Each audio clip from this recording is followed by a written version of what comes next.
guys, it's Ariana. Welcome back to my channel. So for tonight's video, we're going to be reading some more scary stories. As per usual, I have my wicked candle in here, making the whole room smell like caramel apples. So like I did say on my community tab, I am sorry that I've been gone for about a week. I had a surprise trip from my boyfriend. He took me to these star domes. So like we went out and we spent a evening basically stargazing, and it was really romantic and it was really sweet, and it was for my birthday. So I turned 30. My God, I turned 30 on Tuesday, January 23rd, and he couldn't celebrate with me until the weekend because he was out of town, and so he decided to take me on a trip. We were gone all weekend and he proposed. So I am now fiance. I am now planning a wedding and I'm very excited. So my boyfriend was very, very sweet, very romantic, and that's my big news to share with you guys. I don't know if you guys had guesses, but I did post it all over my Instagram already, so it's not like it's a surprise, really, unless you're not following me on Instagram. But I posted all the pictures on Instagram, so if you guys are interested in going to see that proposal, because it was so amazing. It was very romantic. There was rose petals everywhere. I kind of had a feeling it was coming because it was a surprise trip and he wasn't giving me any information, but it was still a very, very big surprise, and I'm very excited. So that's why I've been gone all week, because I've literally been with like family and friends and dealing with setting up a wedding and coming up with ideas of what we're gonna do. And it's just been a hectic week on top of my already full-time job. So that's why I have been gone. I haven't been filming because I have literally been way too busy. But if you are wanting to see my ring, it is a gorgeous blue sapphire, and that's what I wanted. I wanted a Montana sapphire, and that's what he got me, and it is so stunning. So I'm very excited, but if you wanna see all of the pictures from that, it's all on my Instagram. It's pinned in my little community tab thing where I have all of my pinned special moments. So if you guys want to go look at my engagement, you definitely can. But without all of this rambling out of the way, I am ready to read some spooky stories. So I do have a fairly long story here, and it is a true story. So all of the stories that I'm going to read today are true, because I have read a couple fictional ones in the last couple videos. So this one is very interesting, and it does come with a picture. So I will post the picture at the end of the video so you guys can see what he's talking about. But it's very creepy, and I don't really know if you guys are going to see what he's seeing in the photo, but it is really creepy, and it's about a Ouija board. So let's jump into the spooky story. So this is from the ghost section on Reddit, and it is from the Reddit author Dread Nact. I'm sorry if I said that wrong. And it's titled, Do You See Him? Going through old photos, and I just noticed this picture taken during harrowing Ouija sessions many years ago. I've always been very skeptical of anything deemed paranormal, and when presented with a situation labeled as such, I try my hardest to find a reasonable explanation before coming to the conclusion it's paranormal. Back in 2011, I had a tight-knit group of friends, one in whom had just been the first to get their own apartment. As we were all fresh out of high school, this became our new headquarter hangout spot, and when everyone would end their daily chores or after work, class, whatever, we'd meet there. One day, one of our friends in our group, who I'll just call G, brought over a Ouija board. There was some hesitation at first from a few of us, but we all figured it out to just be fun curiosity. So the 6 of us sat down around the kitchen table, set it up, and began asking it questions. At first, it didn't move. But after a few minutes, it started to react. The planchette slowly creeped from one letter to the next while we threw out accusations at one another that they were moving it. We'd all prove our innocence by showing just how lightly we were touching it, and therefore couldn't be the one moving it around the board. Over time, it picked up speed and started giving us more full, coherent sentences in reply to our questions. We'd continue the conversations until the answers we were receiving started to slow or didn't make any sense. When this happened, we would say goodbye, flip the board, and ask to speak to a different spirit. This was our nightly routine for the next couple of weeks. On the second night, in the middle of the session, we became into contact with a spirit who told us its name was CED. He would answer our questions quite quickly, with the planchette flowing fast and smooth from one letter to the next, with articulate sentence structure compared to what we had been dealing with prior to this point. It would at times just start moving randomly across the board, not stopping at any letters, and just side to side or up and down, also in figure 8s. When this would happen, it wouldn't stop until we would say goodbye and flip the board. We'd reset and we'd try again, striking up another conversation with a different spirit. But shortly into talking with the new spirit, the planchette would again start moving into the same continuous motion. We'd then ask if this was CED, and as were before, nothing we said would get this frantic swirling around the board to cease. The planchette would instantly stop and quite disturbingly slide to yes. We gave it a few more attempts at resetting the board and contacting anyone else, but it always produced the same result. No matter the effort, CED had become the only spirit we were able to talk to.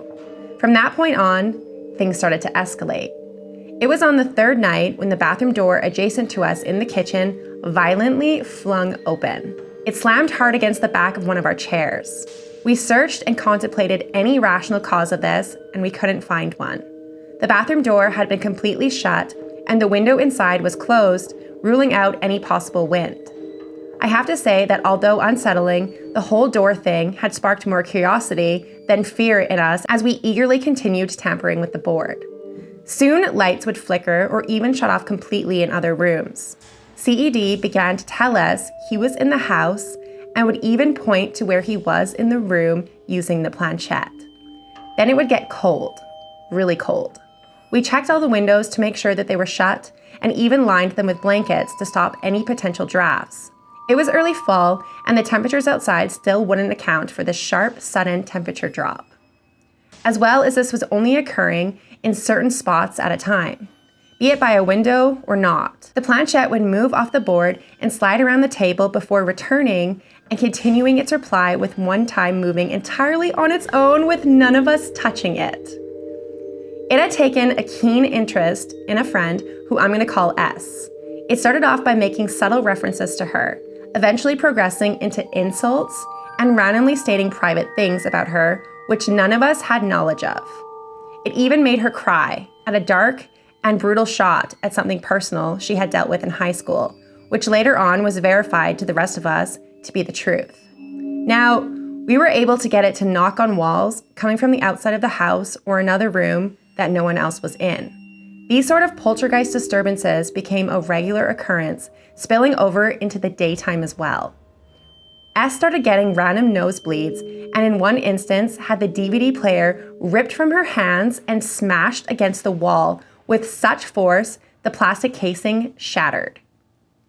On the second to last night, we got the brilliant idea to take the board to a locally well-known haunted spot, an old graveyard deep in the pines, which had been abandoned for decades since the church that had owned it burnt down.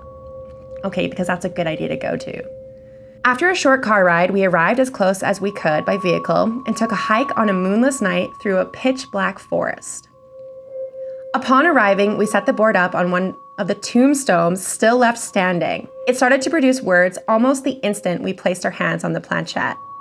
It was CED telling us they had followed us there and that they follow us everywhere, for that matter.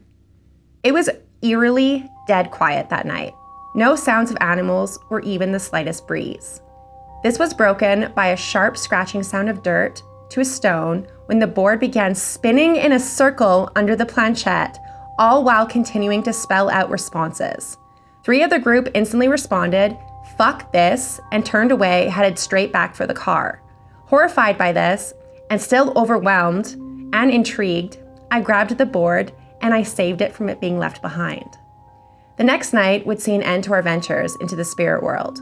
When I arrived at the apartment that evening, the others had already been playing with the board for some time. Shortly after placing my coat aside and getting the rundown on what I had missed so far that night, a very loud series of crashes and bangs came from the floor below us. The apartment sat above an old candy store, which had been closed for years at this point. Inside it was full of standing shelves, boxes, chairs, and old clutter. You could even feel the vibrations and hear the glass sliding across the floor, following the loud crack of shattering. Thinking someone was breaking in, we ran outside and down around to the old storefront, only to find the glass doors still locked and everything within it still stacked neatly and untouched. There wasn't a single sign anyone had been in there, let alone completely trashed the place. When I got back inside, my first thought was to call my last friend who had still not arrived, who we'll call O. O and I worked together at the local grocery store in the deli department. At nights, one would get off an hour before the other, and the last person would finish closing. That night, I had been the one to get off first. I was calling him to tell him to come here right from work and to let him know what had just happened.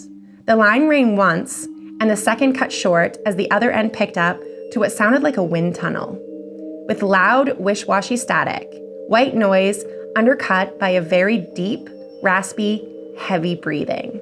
I instantly assumed it was O, just fucking around, since obviously he knew what we would be doing and this was just an attempt to mess with us. However, I quickly realized that that wouldn't be the case, since there's no way he was going to stand in the middle of the store making weird noises into his phone with customers all around him. After saying his name with no reply, the phone was on speaker and now everyone was gathered around listening to the same strange demeanor. I paused for a moment before asking, "Is this CED?" The breathing on the other end quickened, becoming more frantic sounding. Trying not to show the very heavy sinking feeling in my gut in front of the others, I reached over to a deck of poker cards sitting by the sink and I pulled out the top card. It was the Ace of Hearts. I asked, if this is really CED, what card did I just draw? The line cut to a dead silence. Not a moment later, we got an answer. I can still hear it as clear as day. The tone of the voice that came through the phone will haunt me forever. Two vast different pitches, one very low and grossly wet sounding, something like a whale puking, and the other a shrill and ear-piercing sound, both screaming, "Ace." In perfect sync, as if it could speak in different voices at once. The breathing continued, now unhinged and clearly very agitated sounding. I hung up.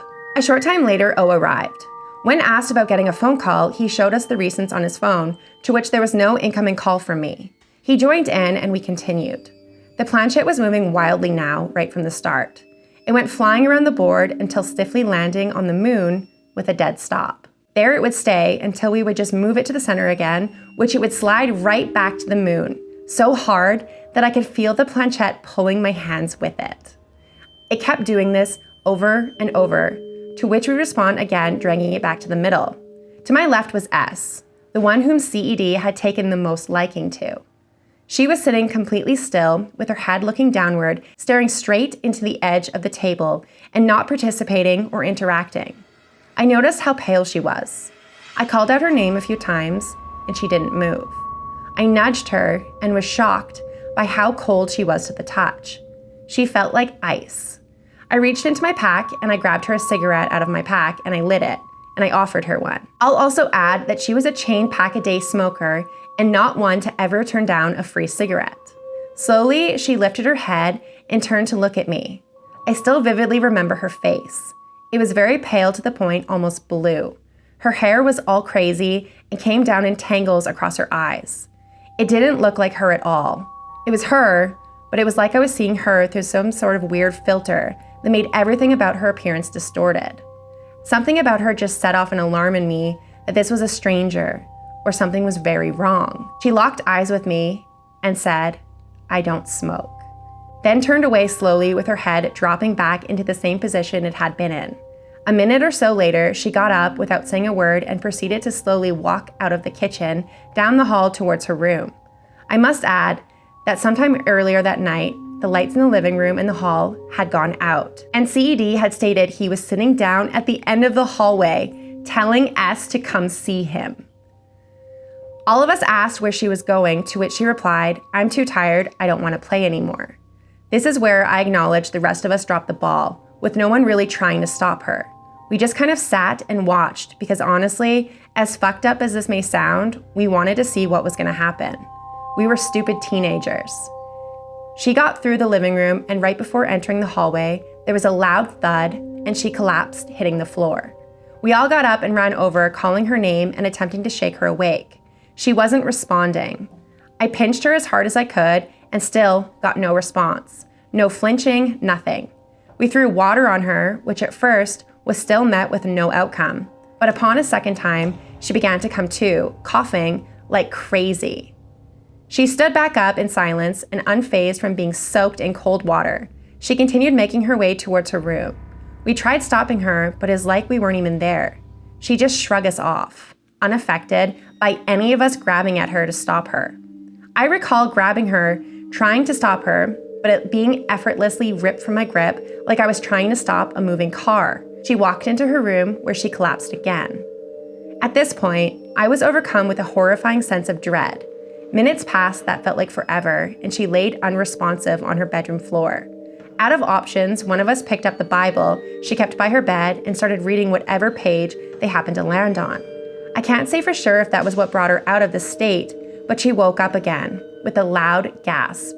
She started crying, "I don't want to play with this stupid board anymore. Don't make me play it." G took it and got rid of it somewhere after that night. I wish I could say that that was the end, but I must add that coincidentally, every person in that group had a disaster of life since then. Drug addiction, life-altering accidents, and in one case, even a tragic, untimely death. I can't be certain if this has played a role or if this is just some wild series of events that could be explained and we're just a bunch of kids with overreactive imaginations. I don't know. Some years later, I Google searched CED Ouija board. To my unfortunate surprise, I came across a story of some website called Tie the Knot. It was strange since it seemed to be some sort of old wedding forum page, but for some reason, paranormal stuff was a topic being discussed there. Anyway, the person explained having talked to the person named CED using a Ouija board with also a negative outcome. That post was in 2010. The story here, which I just told, happened in the later half of 2011. I'm not sure what I believe. A part of me maybe doesn't want to face the possibility that this was a defining factor in the train wreck of life that followed. The 2 pictures attached were taken in that house during that week. Edit. In the photo, you will see the obvious reflection of the person who took the picture on their phone. The part in question is the green lights next to them. There very well could have been a logical explanation, but the photo is not the main focus, just something that was taken during that time and appeared eerie to me, as I'm biased due to this experience. And I'll post the photo here so you guys can see it. I don't really know if I'm looking at what they are like showing. It kind of looks like a weird distorted face in the background, so I'm not entirely sure. So it looks really creepy, but they're saying like green lights and I don't really see the green lights. I just see like a weird distorted face. So I don't know. What do you guys think? Do you guys believe in Ouija boards? Do you guys believe in the paranormal? And obviously you believe in the paranormal, but do you believe in like the paranormal where you can interact with it and play with boards and actually talk and communicate to spirits or demons or whatever it is? I personally would never touch a Ouija board. I think they are a bad idea. I think you're messing with things that you should be leaving alone. I don't want to talk to anything that is in a different realm that can come over and absolutely fuck up your life. I hate the idea of Ouija boards so much. They are so fucking creepy. And the fact that they have had just never-ending trauma and tragedies following them after playing with this board and dealing with this spirit is so heartbreaking and so terrifying. And I'm so sorry that you guys have been dealing with that. And the fact that your friend literally got possessed is terrifying. I don't know why you guys played with it so continuously after that, but like the first couple of times when you started to have like experiences in your house where that thing is telling you it's in the room with you and like knocking and like throwing doors open and ripping DVD players out of people's hands, I never would have touched the board after that. I would have fucking saged my house and cleansed myself and gotten rid of any negative energy. Like, holy crap, you guys are so ballsy for continuously playing and fucking around with that, because that is such a bad idea and that is so dangerous. I personally believe in all of this stuff, but let me know in the comments down below if you guys believe in Ouija boards, if you've ever played with a Ouija board, if you have any creepy Ouija board stories that you want to share with me, please feel free to either message me on Instagram or leave your creepy stories down below and I'll definitely read them. I love reading Ouija board stories because they creep me the hell out. So if you guys have any Ouija board stories, please feel free to share them with us because we apparently love them and we like traumatizing ourselves. But thank you so much for allowing me to read your story. Thank you so much for watching this video. If you guys did make it to the end of the video, please leave me your favorite creepy emojis. So Halloween emoji, spooky emoji, anything to do with our channel, leave it down below and I will definitely make sure that I reply to everybody who leaves me a comment. Thank you so much for supporting my channel. We are at 10,000 subscribers and I'm hoping that we can get to at least 15 by the end of this year, but we shall see. Thank you so much for watching and I will see you guys at the next video. Bye.